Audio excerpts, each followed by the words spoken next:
السلام علیکم ورحمۃ اللہ وبرکاتہ۔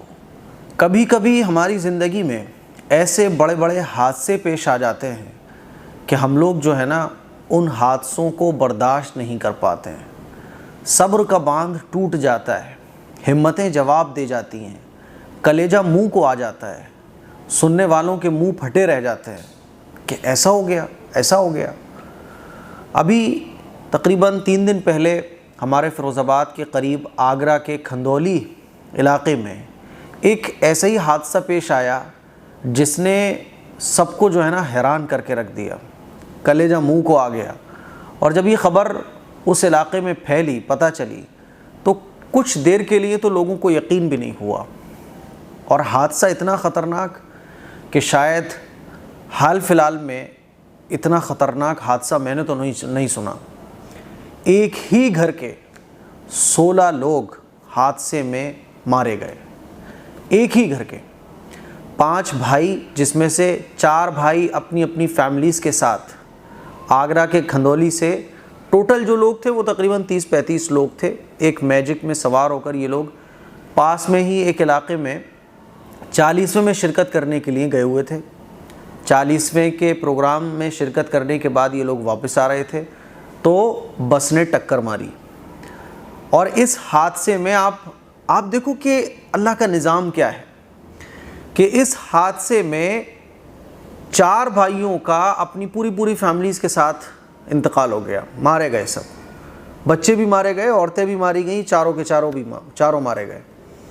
1 یا 2 بچے بچے ہیں جس میں 1 سال کی عمر ہے، ایک کی 2 یا 3 سال کی عمر ہے۔ 5واں بھائی جو کبھی جلنے کی وجہ سے معذور تقریباً وہ ہو چکا ہے، اس کے ہاتھ مڑے رہتے ہیں، گردن بھی اچھی خاصی جلی ہوئی ہے، بس وہ بچا۔ بس آج منڈے کو ہماری پوری ٹیم کا کھندولی علاقے میں جانا ہوا، اور ہم شکر گزار ہیں اپنے شکیل بھائی کے، جنہوں نے ماشاءاللہ بڑی ہماری خدمت کی، مہمان نوازی کی، اور پھر تعزیت کے لیے ہم ان کی رہبری میں کھندولی علاقے میں پہنچے۔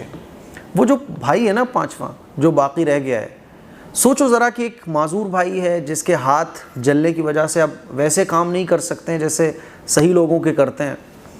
سوچو ذرا کہ 3 بھائیوں کے مکان ایسے تھے، 2 بھائیوں کے برابر، پھر ایک گلی چھوڑ کے 2 بھائیوں کے تھے، ایک کا اور کہیں اسی علاقے میں تھا۔ 5 بھائیوں کے جو مکان تھے وہ اسی علاقے میں تھے، کھندولی میں۔ 5 بھائیوں کے بچے بھی تھے، ہے نا، کیسا بھرا پورا خاندان۔ اب سوچو ذرا کہ 4 بھائی اپنی فیملیز کے ساتھ ختم۔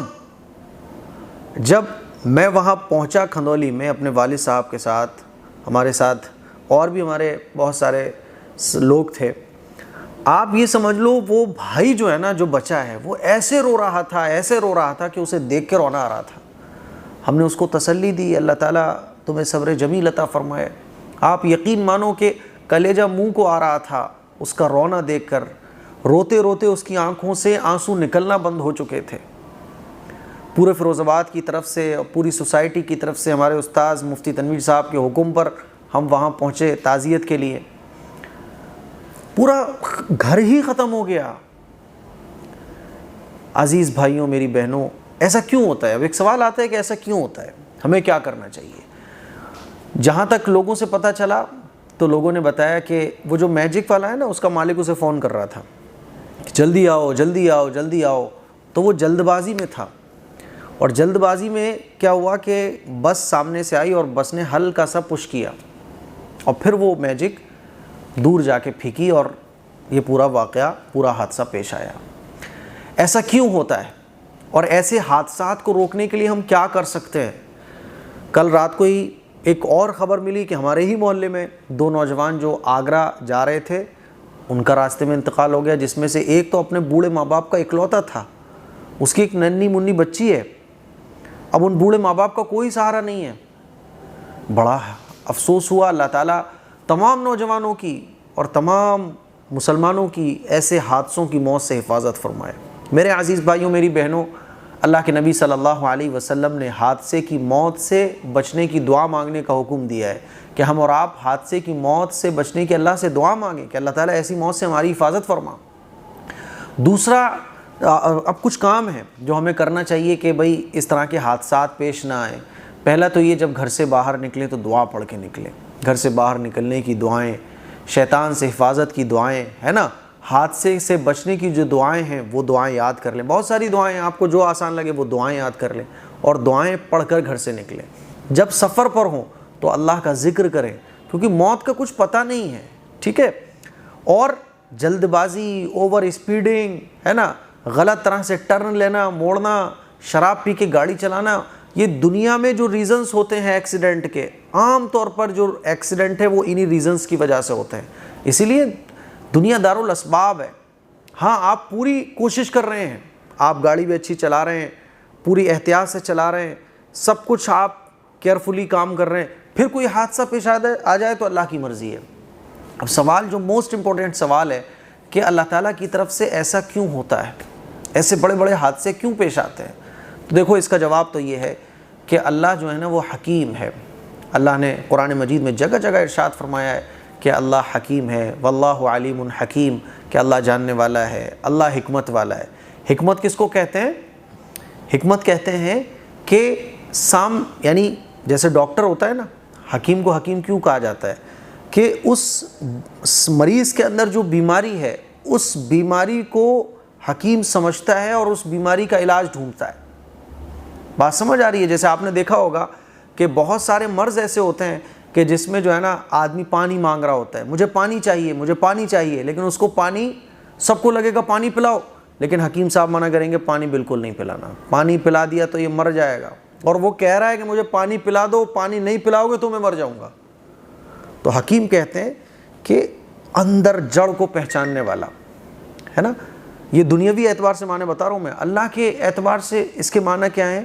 یعنی اللہ کے ہر کام میں خیر ہوتی ہے۔ اور میں آپ کو سمجھانے کی کوشش کرتا ہوں۔ چھوٹا سا بچہ ہے، وہ انجیکشن نہیں لگوانا چاہتا، لیکن ماں باپ انجیکشن لگواتے ہیں، ڈاکٹر انجیکشن لگاتا ہے، تو بچہ سمجھ رہا ہوتا ہے میرے انجیکشن لگایا جا رہا ہے، لیکن میرے سوئی چبوئی جا رہی ہے، ارے دیکھو یہ لوہے کی سوئی ہے جو میرے چبائی جا رہی ہے نا، زخم ہے تو دیکھو کینچی وغیرہ سے یہ لوگ کاٹ رہے ہیں، مجھے تکلیف ہو رہی ہے، ارے مجھے تکلیف ہو رہی ہے اور یہ لوگ مجھے تکلیف پہنچا رہے ہیں۔ لیکن ڈاکٹر اور والدین جانتے ہیں کہ یہ بچے کے حق میں بہتر ہے۔ اسی طرح سے حکیم کہتے ہیں کہ اللہ اپنے جو بھی کرتا ہے اس کے اندر کوئی نہ کوئی خیر ہوتی ہے، اور اللہ کے ہر کام میں کوئی مصلحت ہوتی ہے۔ اللہ حکمت والا ہے، یعنی اللہ کو معلوم ہے کہ یہ جو ہوا ہے اس کے ہونے سے کیا فائدہ ہے۔ اس دنیا میں جو بھی کچھ ہو رہا ہے وہ ہر کام میں حکمت کے ساتھ ہو رہا ہے، اللہ کی حکمت اس کے ساتھ موجود ہے۔ بات سمجھ آ رہی ہے؟ تو یہ جو حادثہ پیش آیا ہے، بھئی ٹھیک ہے، اللہ کی اس میں مرضی ہوگی۔ تو ایک ایمان والے کو اس بات پر یقین رکھنا چاہیے۔ ہاں، ہماری جو کمیاں کوتاہیاں ہیں، تو جیسے میں نے شروع میں بتایا کہ دنیا دارالاسباب ہے، جو کمیاں کوتاہیاں ہیں اس پہ ہمیں توجہ کرنی ہے کہ یہ غلطیاں ہم سے ہوئی، اسی لیے یہ واقعہ پیش آیا، آئندہ ہمیں یہ غلطیاں نہیں کرنی ہیں۔ لیکن غلطیاں ہم نہیں کر رہے ہیں، ہم پوری فکر کر رہے ہیں، پوری توجہ کر رہے ہیں، نہیں ہم چاہتے تھے لیکن پھر بھی کچھ گڑبڑ ہو گیا، جیسے کہ یہ حادثہ پیش آ گیا، تو اب اللہ کی مرضی ہے۔ اللہ کے سامنے دامن پھیلا دو، ہے نا، اور اللہ سے دعا مانگو کہ اللہ تعالیٰ تو حکیم ہے، اللہ تو خبیر ہے، تو علیم ہے، اللہ تو قدرت والا ہے، تیرے فیصلوں پر میں راضی ہوں۔ کیونکہ یہ دیکھو دنیا دارالامتحان ہے، یہ دنیا امتحان کی جگہ ہے، آزمائش کی جگہ ہے۔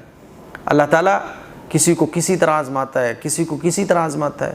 میرا ماننا یہ ہے کہ یہ جو اتنا بڑا حادثہ پیش آیا ہے، کبھی کبھی اللہ تعالیٰ اپنے گنہگار بندوں کو چاہتا ہے کہ جب یہ آخرت میں مجھ سے ملے تو پورے پاک صاف ہو کر گناہوں سے ملیں۔ تو اب ان کے گناہ پاک صاف کیسے ہوتے ہیں؟ تو ایک دم سے ان کے اوپر اتنی خطرناک آزمائش آتی ہے جس کو دنیا میں دیکھنے والا جو ہے نا اس کا کلیجہ منہ کو آ جائے، اتنی بڑی آزمائش۔ یہ ان کے اوپر آزمائش کیوں آتی ہے؟ کہ آخرت میں جب تم ملو گے تو پورے پاک صاف ہو کر ملو گے۔ تو میرے عزیز بھائیوں، اللہ والوں پر آزمائشیں آتی ہیں ان کے درجات کو بلند کرنے کے لیے، اور ایک ایمان والا جس کے دل میں کلمہ طیبہ ہے اس کے اوپر آزمائش آتی ہے اس کو گناہوں سے پاک صاف کرنے کے لیے۔ بہت بڑا کوئی گنہگار ہے لیکن اللہ کو ایک مانتا ہے، شرک نہیں کرتا، ہے نا، ایسا کوئی کام اس نے نہیں کیا جس سے وہ اسلام سے خارج ہو جائے، مسلمان ہے، اب اس کے اوپر کوئی آزمائش آ گئی تو اس کے گناہوں کو پاک صاف کرنے کا وہ ذریعہ بن جاتی ہے۔ تو میرا ماننا یہ ہے کہ یہ جو حادثہ پیش آیا ہے، انشاءاللہ ثم انشاءاللہ اللہ تعالیٰ مرنے والوں کو